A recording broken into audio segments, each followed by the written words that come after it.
Hey, welcome to the series of whys, but today's whys is really a what. What is lag? We're going to talk about what it is and why you need it. So there's no better feeling knowing that when you wake up in the morning to go play golf, so that you're going to play well. There's no better feeling of hitting good golf shots down the fairway.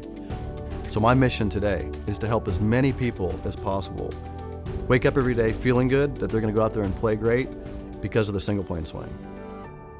So I get a lot of questions about lag, and people think lag is about angles, and it's really not. It's really about sequence of events. So let's talk about lag, how it produces speed, why you need it, which you need it because you want speed, and then how you produce it in a golf swing. Now, I had a question that was asked recently about angles, and people think that the more angle you produce, the more lag you have, and I think that's a misconception because lag is really not about angles. And so what people do, and I've seen this mistake that people make, is they try to create wrist angles. And what the funny thing is I try to not create wrist angles. I'm not saying that they're not created. I'm not saying that you don't get wrist angles. I'm saying that's not something that I consciously try to do, is produce angles. It's because you want the sequence of events to match up with the ability to get the club to impact. So let me explain that and how it's all working and why this is working the way it does. But in this conversation, we need to talk about the sequence of events and how the shoulders and the arms actually move with the hands to produce this series of events that produces speed in a golf club. Now, let's talk about the hands and the wrists very quickly. And you know me, when I talk about the golf swing, I can't, it's hard to isolate just one or two things because it all works together as a unit. How your hands operate is how you position your shoulders and your body and your arms, and then it all relates. So when you talk about the hands, think about the hands for just a minute. When your hands hold the golf club, they cannot move a golf club. Your hands cannot move the club. Now, when you say, well, Todd, you can do this. Yeah, but that is not my hands moving it. That is my wrists moving it. So the hands are simply holding a golf club in what Mo would call an orientation. So I'm either this way, oriented this way, oriented this way. And the reason I'm talking about this is because how I place my hands on the club and how I place my upper body and my arms is very related. Notice that what I just did there was when I tilted my body, I can put my lead hand into a rotation that faces the back of the hand to the target. That's a nice range of motion limitation there. And this, because of my tilt, my trail hand is now in a rotation, and now this is in a skipping the rock non-rotational position. So now my hands have been correctly placed on the club because of my body tilt. Now, here's where it gets pretty interesting. When I take the club back, you're going to see that the arm starts bending in the backswing. This is the folding of the arm. When I fold my arm, the wrists move this direction.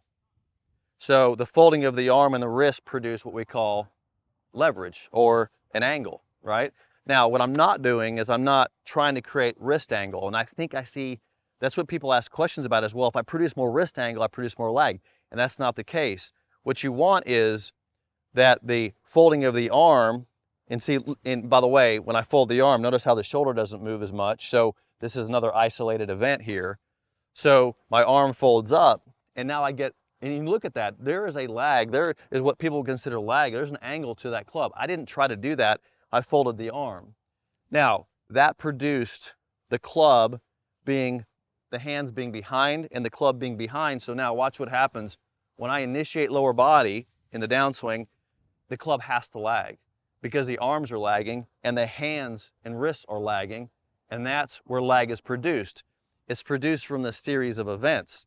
So because I fold the arm, and now when I transition and rotate the torso and pelvis, notice how that is leaving the arms behind and the hands behind. And then what happens is, remember what I talked about in the last why, when you get to this point where you're limited, guess what happens? The arms and hands then release the club through the ball. So you'll notice what's going on there. It's the series of events that produces the lag of the club, the hands, the arms, hands, and club. And that's the sequence of events, arms, hands, club. So how does that happen? It's happening because, and this is where, and I have this discussion in our golf schools all the time, is that positions are important. Now, I don't want you to get crazy and think, well, I got to practice these rigid positions. It's not really about practicing. It's about putting your body in the positions so you can produce lag. So when people lack the ability to produce speed, here's what you see happen. And it's not necessarily that they're not getting the right angles. What they're doing is they get back to the top. Once they hit a good position at the top, when they're coming down, I see people stop too soon. So they stop the rotation, and guess what happens? They release early. You might be one of those people that releases early. That's not a problem of holding the lag. This is where I see the question gets asked incorrectly, and this is where I see people have a lot of misconceptions about holding the lag. So what they do is they try to hold the angle. Well, the body position is not allowing you to get the hands leading because I call it stalling the body. You've stopped the body. Here's how to fix this. And those of you that release early, which means you hit it fat, you flip the club, you scoop it, you don't take a divot, this is for you. So if you want to produce more lag, you got to hit this position at the top, which is nothing more than letting the arm fold. See that trail arm folding? And then notice when I come down that when I get to this position, I've got to basically continue rotating my torso as I'm tilted. It's two things. It's rotation and tilt, because that allows the hands to lead. See that? It's not just rotation. It's not just tilt. It's rotation and tilt. And by the way, that's that position that you see pictures of him holding this position. He's showing you this position. It's a combination of rotation and tilt that allows the club to lag.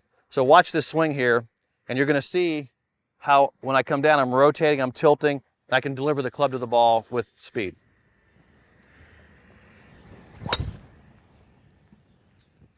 And I'm not trying to lag the club.